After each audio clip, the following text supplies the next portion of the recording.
Hi guys, how are you all today evening? Good evening. Today, in this verse of Ashtavakra Gita, Raja Janaka says, the self realized soul acts spontaneously. Who can stop him from doing so?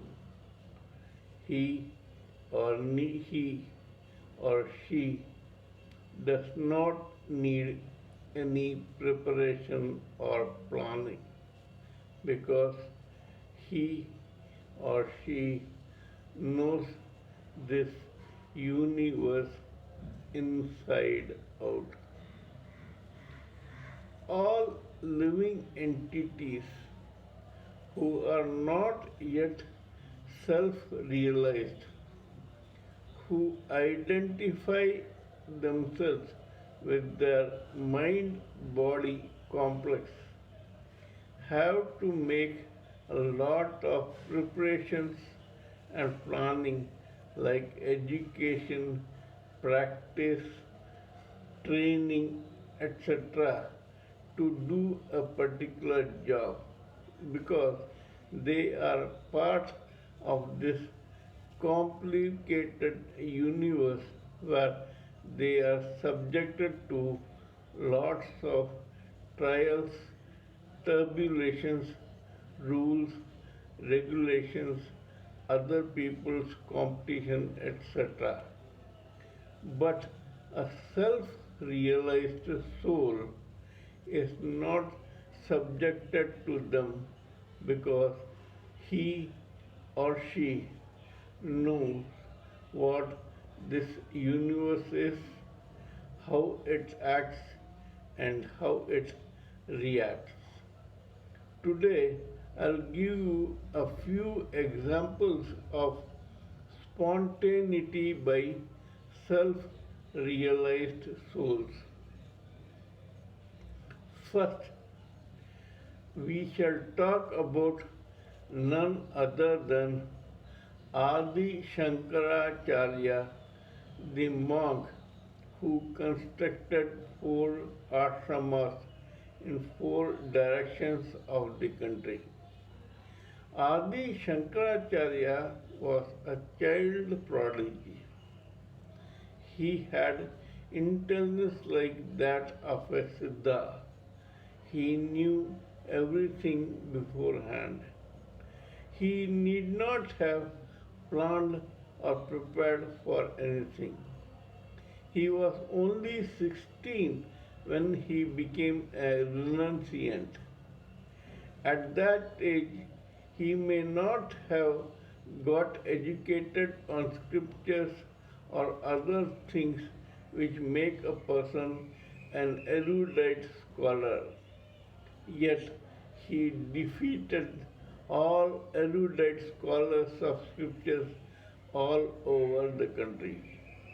He was or not even 32 when he built four ashramas which exist even today.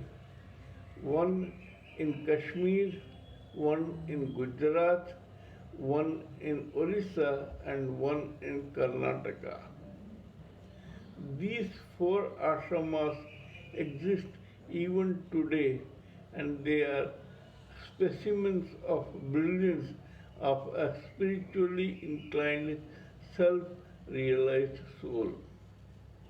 Second, the Swami Yogananda Paramhansa. Swami Yogananda Paramhansa actually began meditating at the age of 8 spontaneously. He could not have been brilliant scholar or a very erudite person when he started meditating on God right at the ripe old age of 8. Even then, he wanted to see God. This person actually wanted to grow up and go to the Himalayas to meditate.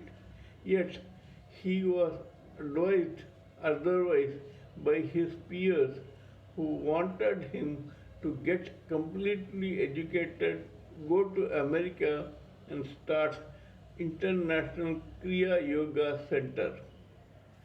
He was only 20 when spontaneously he opened a school and he started the Yogoda Satsang Society of India Center. This is not possible for an average 20-year-old. It requires spontaneity, self-realization, and a level of spiritual intelligence which is not common among ordinary mortals and living entities. Third, Ramana Maharshi. Ramana Maharshi was one child born in Madurai who wanted to become a saint and a Nayanar or a Siddha.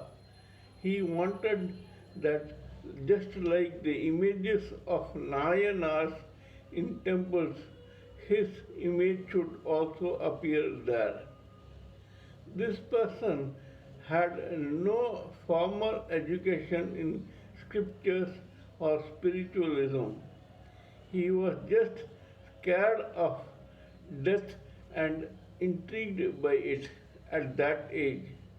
He was only 18, self-taught, who came to Tiruvannamalai and started meditating.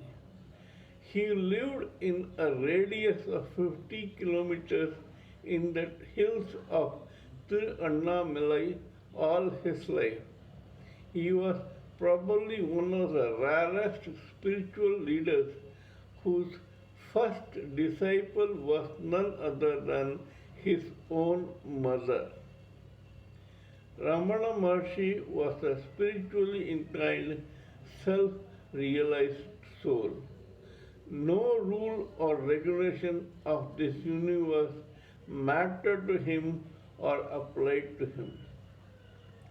Fourth, Sri Aurobindo Ghosh. Aurobindo Ghosh was a very educated boy who was supposed to join the civil services. Instead, he joined the law college, became a lawyer, and then a reactionary against the same British in whose country he had got educated.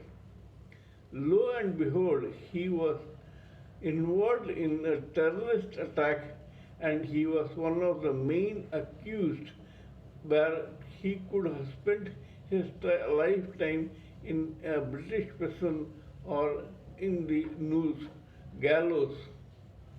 Yet, one train journey from Chandernagore to Pondicherry changed the life of this person, this great soul, spontaneously. He read the Bhagavad Gita and got down at the last Pondicherry railway station and started Sri Aurobindo Ashram there and remained there till the age of 77. He never came out and he became a monk, a heretic, a renunciant, a saint, and an international religious guru. It is very surprising that a terrorist became such a spiritual and religious guru. Fifth case is that of a dacoit. This dacoit probably had done some spiritual activities in his past. He could not have been a dacoit, but he was because of some karma. One day he met Narada the priest or the demigod who advised him to meditate on Rama. Spontaneously overnight, Ratnakar the dacoit became Valmiki the Maharishi and wrote the Ramayana. These are spontaneous acts by very great, revered, respected, and worshipped souls. People who decided in a jiffy that they should do something without any planning or any thought or pre-preparation. They just did something which they felt was right. That is because subconsciously or unconsciously they were self realized souls who could not conform to the rules and regulations of this universe. We all should think about them and try to be like them. We should become self realized souls and pray to God that we emulate these great souls. Before going, I'll give you one more example. It is that of Swami Chinmayananda. Swami Chinmayananda was actually a journalist. He was writing articles for several newspapers, etc. But in his back of mind, he had a curiosity for spiritualism. One day he went to Swami Shivananda to interview that person and write something critical about spiritualism. Instead, spontaneously, when he talked to Shivananda and heard that man's discourses, he himself became a revered, respected, and loved religious and spiritual guru. Swami Chinmayananda started the International Swami Chinmayananda Trust and became a legend. That is all for the present. Till we meet in my next video, it is good evening from TSV Raghavan.